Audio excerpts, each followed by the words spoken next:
इस चैप्टर में सबसे पहले आपको पता होना चाहिए कि गैसेस की जो काइनेमेटिक थ्योरी है ना, काइनेमेटिक मॉलिक्यूलर थ्योरी केएमटी, वो क्या है। ये आप लोगों ने पढ़ा होगा, एक रिव्यू ले लें उसका। ये सारा मैंने यहाँ पे मेंशन कर दिया है कि गैसेस के टाइनी पार्टिकल्स होते हैं।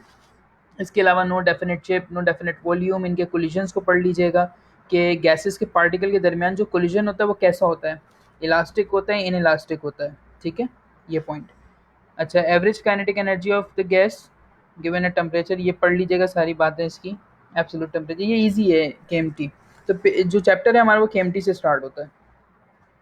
अच्छा, इस चैप्टर के अंदर सिर्फ कॉन्सेप्ट्स हैं, आपने सिर्फ कॉन्सेप्ट्स पकड़ने, की पॉइंट बनाने और ये चैप्टर इजीली हो जाएगा। ये वाला चैप्टर और चैप्टर नंबर 4 आपका बॉन्डिंग वाला जो है। ठीक है, दो टाइप्स के बॉन्ड आपके पास होते हैं, आयनिक, कोवेलेंट, मेटालिक। ये आपके पास आ जाते हैं प्राइमरी के अंदर। और दूसरा आपके पास आ जाता है सेकेंडरी बॉन्डिंग। सेकेंडरी बॉन्ड्स कौन से होते हैं? Hydrogen, Van der Waals forces, dipole. Usually student को ये तो समझ आ जाते हैं सारे, लेकिन यहाँ पे काफ़ी कन्फ्यूजन होती है। तो कोशिश करूंगा कि आज की इस वीडियो के अंदर आपको ये वाले सारे जितने बॉन्ड्स है वो समझा दूँ। सेकेंडरी बॉन्ड्स के अंदर एक बॉन्ड होता है आपका इंटरमोलिकुलर फोर्सेस। इंटरमोलिकुलर फोर्सेस होती हैं एक, और एक होता है इंट्रामोलिकुलर फोर्सेस। इंटरमोलिकुलर फोर्सेस पढ़ लेते हैं क्या है ये। It is the attraction between the unit particles that make up an element और कंपाउंड। जो कि एक एलिमेंट या कंपाउंड बनाती है, उनके दरमियान की अट्रैक्शन को कहते हैं। ठीक हो गया, बाकी सब कुछ इसमें मेंशन है। The greater the force of attraction कब होगी? The stronger the intermolecular. जाहिर है जब दो एलिमेंट्स के दरमियान, लेट सपोज हाइड्रोजन हाइड्रोजन के दरमियान इंटरमोलिकुलर फोर्सेस ज़्यादा है आपके पास, जितनी ज़्यादा होगी तो फोर्स ऑफ अट्रैक्शन भी उतनी ज़्यादा होगी। इंटरमोलिकुलर फोर्सेस क्या होती है? इंटरमोलिकुलर फोर्सेस होती हैं the attraction between unit particles या मॉलिक्यूल। ठीक हो गया। और अट्रैक्शन क्या होती है? जो कि एक एलिमेंट या कंपाउंड बनाती है। आसान अल्फाज में मॉलिक्यूल्स के दरमियान की जो फोर्स होती है उसको आप इंटरमोलिकुलर फोर्स कहते हैं। अच्छा, थोड़ा सा और इसके बारे में कि intermolecular forces are weaker than intramolecular forces. अब देखिए, हमें फ़र्क पता होना चाहिए कि ये इंट्रा का क्या फ़र्क है और ये इंटर का क्या फ़र्क है। देखिए, इंटरमोलिकुलर फोर्सेस तो वो होती हैं जो मॉलिक्यूल के दरमियान में होती हैं, और इंट्रामोलिकुलर फोर्सेस होती हैं जो इनसाइड दी मॉलिक्यूल्स होती हैं। हम आगे पढ़ेंगे तो हमें इस चीज़ का कंसेप्ट भी क्लियर हो जाएगा। जैसे हम इंटरमोलिकुलर फोर्सेस की बात करें तो लो बॉइलिंग पॉइंट होता है इनका। ठीक है, वीक फोर्स होगी तो लो बॉइलिंग पॉइंट होगा। ये सब एनईडी में आ सकते हैं ये सारे सवाल। ठीक हो गया, ये आप इसको पढ़ लीजिएगा। और ये लाजमी देख लीजिएगा कि इनकी जो स्ट्रेंथ होती है वो क्या होती है। ये सवाल बहुत इंपॉर्टेंट है। ये जो है एमसीक्यूज ये आता है पेपर के अंदर, और ये इम्पॉर्टेंट भी है कि डिस्पर्जन फोर्सेस ज़्यादा होती हैं या डायपोल डायपोल होता है या हाइड्रोजन बॉन्डिंग होती है। ठीक है, ये जो मेरी ये दो स्लाइड्स है ना, इनके नोट्स काइंडली बना लीजिएगा। इंटरमोलिकुलर फोर्सेस की फर्दर टाइप्स हैं। अब वो कौन सी टाइप्स हैं वो देख लेते हैं। चार बेसिक टाइप्स हैं आपके पास। इंटर की बात करूँ, इंटर मॉलिक्यूलर की, ion dipole, dipole dipole, Lendl dispersion forces, hydrogen bonding. ये दो इंपॉर्टेंट, ये तीन हमारे पास इंपॉर्टेंट है, ये हमारे पास इतनी इंपॉर्टेंट नहीं है। अच्छा, टाइप्स ऑफ इंटरमोलिकुलर फोर्सेस देख लेते हैं। वेंडरवॉल फोर्सेस का जो कॉन्सेप्ट है भाई, वेंडरवॉल फोर्सेस क्या होती हैं? वेंडरवॉल फोर्सेस होती हैं सम ऑफ अट्रैक्टिव और repulsive forces between molecules. Molecules के दरमियान की जो अट्रैक्टिव और रिपल्सिव फोर्सेस होती हैं वो वैंडरवॉल फोर्सेस कहलाती हैं, और इन दो के कॉम्बिनेशन को आप क्या कहते हो? Van der Waals forces. ठीक हो गया। अच्छा, यहाँ से भी आप देख सकते हैं कि जो लैंडन फोर्सेस हैं आपके पास वो वीक हैं, डायपोल उससे थोड़ी सी स्ट्रॉन्ग है, और हाइड्रोजन बॉन्डिंग सबसे स्ट्रॉन्ग है। तो पेपर में सवाल आता है और आ भी सकता है ये। ठीक है। अच्छा, यहाँ पे आपको ज़्यादा वाज़ेह हो जाएगा कि इंट्रामोलिकुलर और इंटरमोलिकुलर का क्या फ़र्क है। देखिए, इंट्रामोलिकुलर हमेशा स्ट्रॉन्ग होगी और इंटरमोलिकुलर हमेशा वीक होगी। ये acts with in molecule, that's acts between molecule. Most important, जिनको अभी तक समझ नहीं आया था वो इस डिफरेंस से समझ लें कि इंटरमोलिकुलर इंट्रामोलिकुलर में क्या फ़र्क होता है। हम गलती यही करके आते हैं पेपर के अंदर। ठीक है, ये आप पढ़ लीजिएगा सारे, ये इजी है। मेन जो थे ना वो ये दो पॉइंट थे आपके पास। ये पॉइंट भी सही है, इजी है, 1 और ये 2, ये दो तो लाजमी आप पढ़ लें। अच्छा जी, वो तो था थोड़ा कॉन्सेप्ट की बातें। अब हम आगे आते हैं रियल गैस और आइडियल। देखें, ये जो है ना, ये दो पॉइंट जो मैंने लिखे हैं, ये समझ लें एनईडी के मोस्ट फेवरेट हैं। ये हर साल वो देते हैं, और इसी तरह से पेपर में आते हैं क्या, कि रियल गैस आइडियल गैस का बिहेवियर कब ओबे करेगी और कब उससे डेविएट करेगी। अब इसकी कोई ट्रिक बना लें। हाई टेम्परेचर है और लो प्रेशर है, तो एच टी एल पी इस तरह का कुछ करके याद करें, लेकिन ये आपको याद होना चाहिए। ये आता है पेपर में, मोस्ट इंपॉर्टेंट है ये।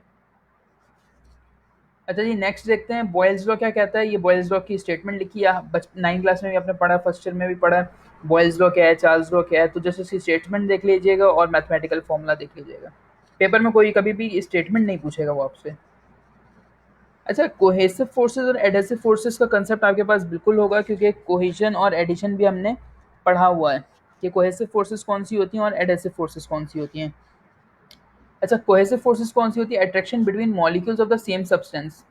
अगर हमारे पास लेट सपोज सेम सब्सटेंस है, ए और ए ही है हमारे पास, तो इनके दरमियान तो कोहिजन होगी, ठीक है। और एडिशन क्या होती है? अट्रैक्शन बिटवीन डिफरेंट मॉलिक्यूल्स, यानी ए और बी के दरमियान जो होगी वो क्या होगी? वो एडिशन होगी, ठीक है। अच्छा, ये इंटरमॉलिक्यूलर होती है और ये इंट्रामॉलिक्यूलर। पेपर में सवाल आपसे आ सकता है, adhesive forces are characterized as intermolecular या इंट्रामॉलिक्यूलर, ठीक है। इसमें वैन-डेर-वाल्स फोर्सेस और हाइड्रोजन बॉन्डिंग होती है और इसके अंदर इलेक्ट्रोस्टैटिक अट्रैक्शंस होती हैं। Next is Dalton's law of partial pressure.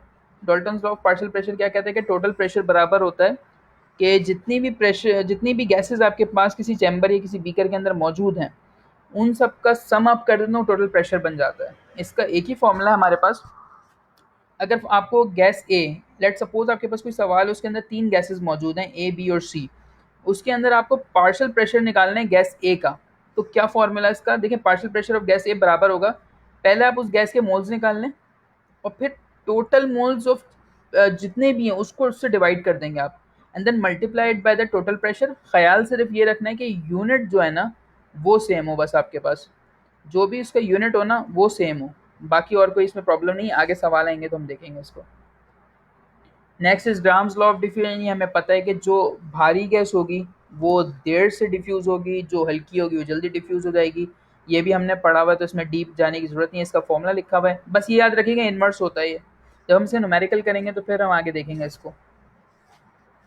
अच्छा जी, नेक्स्ट इज बॉइलिंग पॉइंट और एवापोरेशन।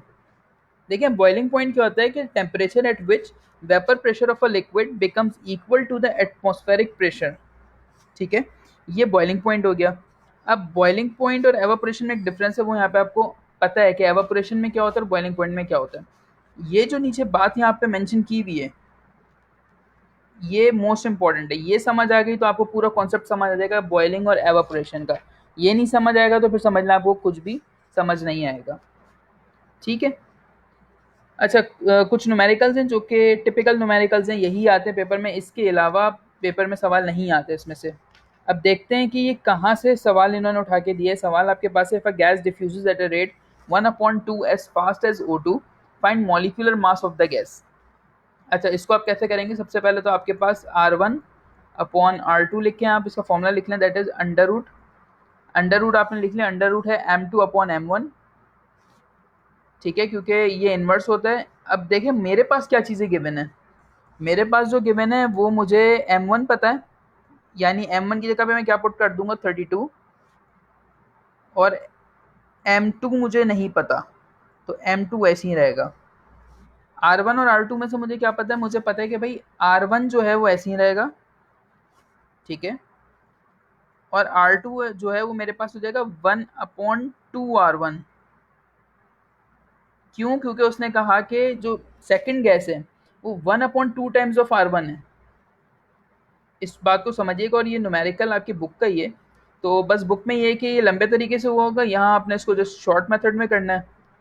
ये अब आप इसको यहाँ से सॉल्व कर लेंगे, आप M2 की वैल्यू निकाल लेंगे और M2 आपके पास 8 आएगा मोस्ट प्रोबेबली, चेक कर लीजिएगा इसको करके।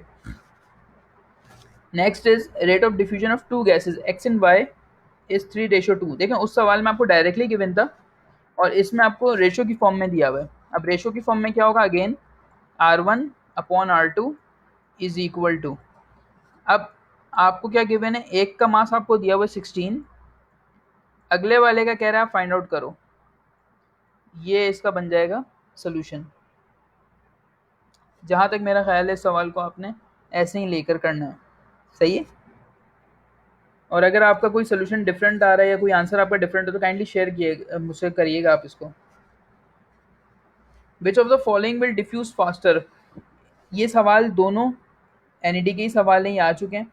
और ये कॉन्सेप्चुअल भी है, कह रहे हैं कि which of the following will diffuse faster, कि इनमें से कौन सी गैसेस जो हैं वो फास्ट डिफ्यूज होंगी।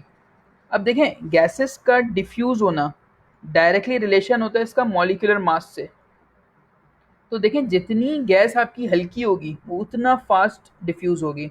अब देखें अगर मैं इसका मॉलिक्यूलर मास देखूं, इसका देखूं, इसका देखूं, इसका देखूं, तो मैं बेवकूफ़ी कर रहा हूँ।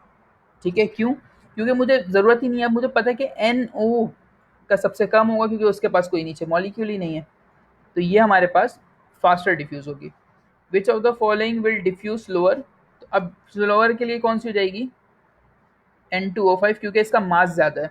कोई और आपको लॉजिक में नहीं जाना, जस्ट मास देखें एंड देन फिर डिसाइड करें कि डिफ्यूज फास्टर होगी या स्लोअर होगी। ठीक है, ओके। अब हम चलते हैं NED के कुछ क्वेश्चंस की तरफ जो कि पास्ट पेपर में आए हुए हैं। अब let's see. Okay, states of matter ये NED के पास पेपर हैं। अब ये तो थ्योरी के सवाल हैं, आप लोग कर लेंगे, इसमें कुछ इतना खास समझाने की ज़रूरत नहीं है। आप चाहें तो स्क्रीनशॉट ले लें इसके। ओके, हाँ, Graham's law refers to gaseous diffusion, ये भी आपको पता है। देखें एब्सोल्यूट ज़ीरो की एक टर्म होती है, एब्सोल्यूट ज़ीरो जहाँ पे सारी चीज़ें रुक जाएंगी, and that is -273 degree centigrade. अच्छा जी, ये लाजमी कर लीजिएगा जो सवाल है। रेट ऑफ डिफ्यूजन देखें, ये पूरी स्टेटमेंट दे दी इसने, और किसकी स्टेटमेंट है? ग्राम्स लॉ की अगेन। और ये क्या है? मैथमेटिकल भी दे दिया किसे? ग्राम्स लॉ का उसने पूछा हुआ है। ये देखें गैस डेविड, मोस्ट इंपॉर्टेंट जो मैं आपको कह रहा था, gas deviate from ideal behaviour, the pressure has marked effect on the volume of, ज़ाहिर है गैस की वॉल्यूम पे इफेक्ट करेगा वो। अच्छा, इसके अलावा और सवाल आप देख लें यहाँ से। द इंटरनल रेजिस्टेंस, ठीक है, ईजी है। अच्छा, the force per unit length over the surface liquid is known as, दो चीज़ें होती है, फोर्स पर यूनिट एरिया और force per unit length. Force per unit area होगा तो प्रेशर बन जाता है, और लेंथ होगा तो सरफेस टेंशन बन जाता है। ये मेजर डिफरेंस है, इसको याद रखिएगा। ओके, आगे चलें। ये सवाल देखें ज़रा 54 degree centigrade temperature and 1.2 ATM pressure can also be represented by, ये देखें डिफरेंट यूनिट्स की कन्वर्जन है कि किसको किस में कन्वर्ट किया हुआ है। 1 mole of a gas at STP is equivalent to, ये आप याद करें जब हमने स्टीशियोमेट्री वाला चैप्टर पढ़ा था तो हमें पता है कि भाई 1 मोल में 22.4 डेसीमीटर क्यूब होते हैं, और डेसीमीटर क्यूब और लीटर बराबर होता है। तो कंफ्यूज मत होइएगा अगर वो पेपर में लीटर दे देता है आपको तो।